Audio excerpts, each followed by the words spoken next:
Not this John, not John.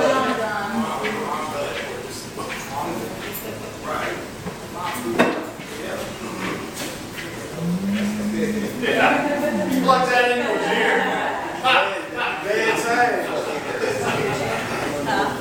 Don't listen to Gene, man. Gene will steer you wrong way.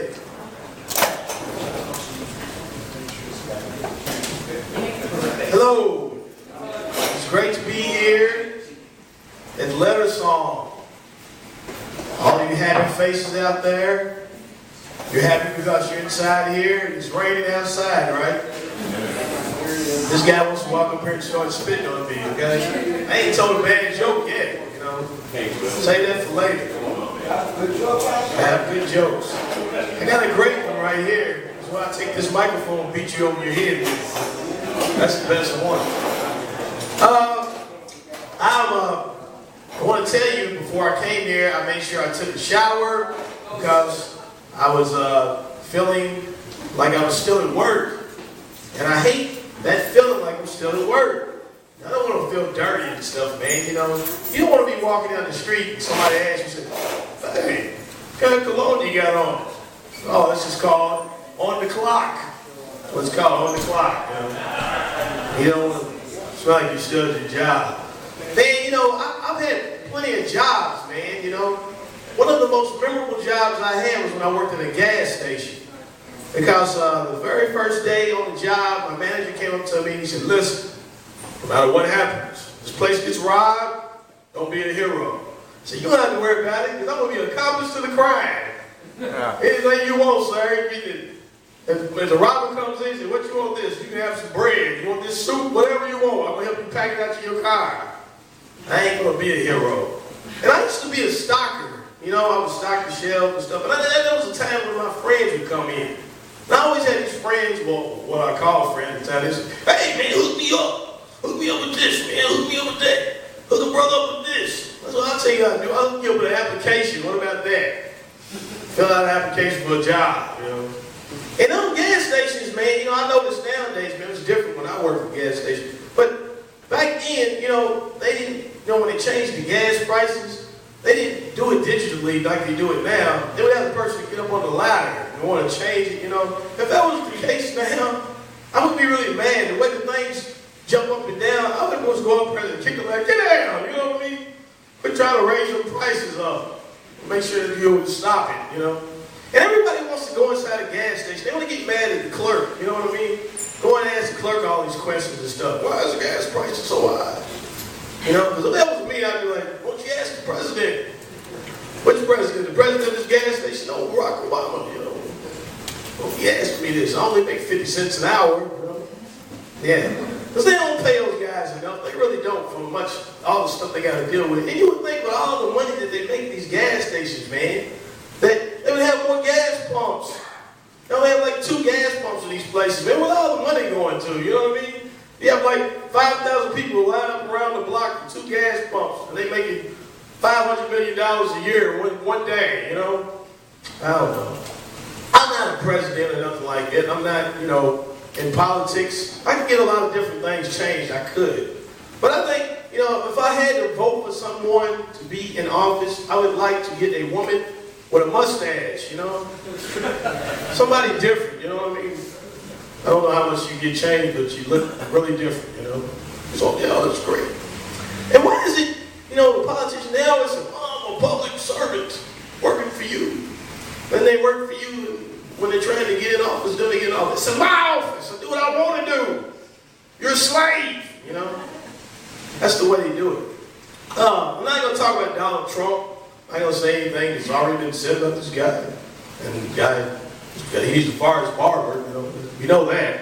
But I would think a job that I would like to take, and then I thought about it, I said, you get paid good money to be in Secret Service, man. Secret Service. The Secret Service man had to go everywhere the president goes. You know, because I know if I was walking down the street with the president and I was like, crowd!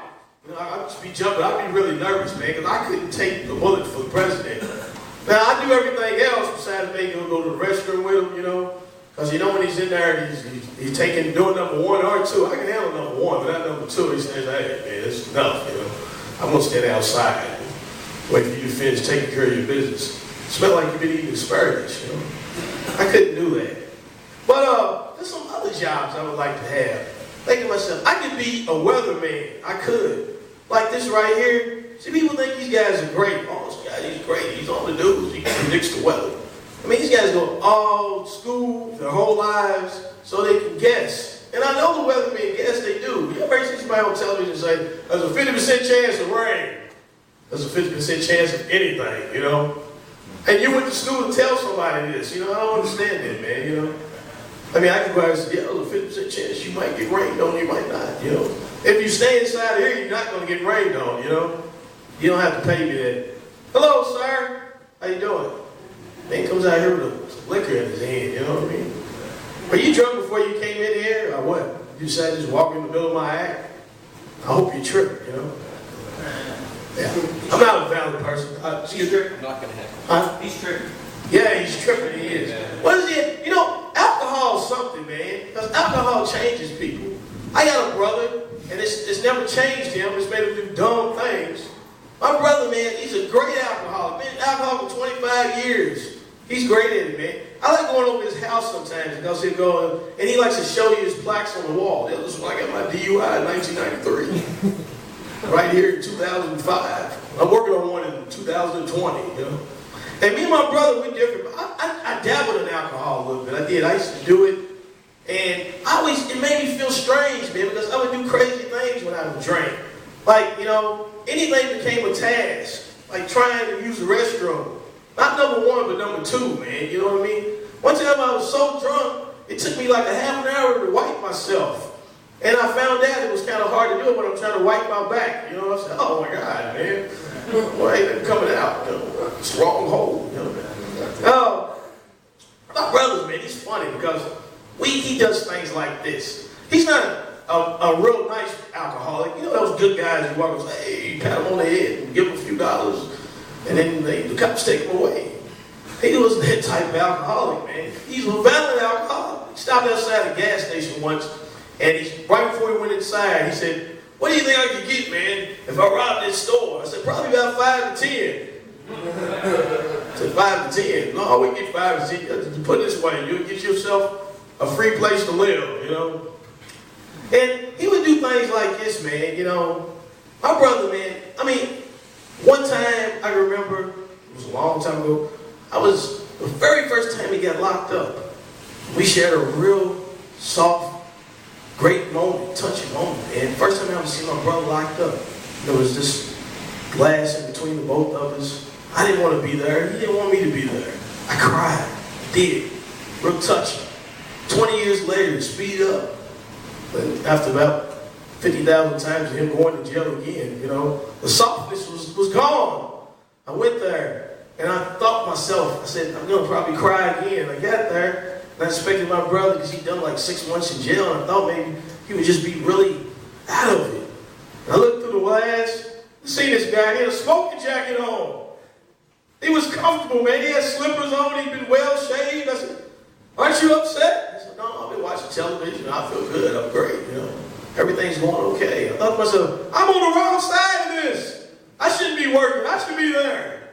Why am I working my job, you know? Because what I do, man, for a living, man, I'm a janitor. And see, when you're a janitor, man, you're the lowest at the bottom of the total. And I think to myself, a janitor is like toilet paper. Because you never recognize it till it's gone. Anybody ever done that before? Because you can tell when people, man, don't use toilet paper. You can tell. Because you see like 6 people come out of the bathroom with no shirts on. You know what I mean? They wipe their butts with it. They improvise. You ever improvise, Gene? You know? You just don't use the restroom. You just hold it, you know, until you get home, you know? Well, see, he's probably done it before, too, see? Usually you see somebody laugh and say, yeah, I've done it before. But they don't want to admit it, you know what I mean? Have you ever done that before, Perry? Yeah. He can't hear you. Perry can't hear you, you're right. Spend all that money on hearing aids and don't never even use it, you know what I mean? So that means if I call your name right now, you wouldn't know it, right? Yeah. See if you get a ride home today. Hey, I'm going to get out of here. Y'all good evening.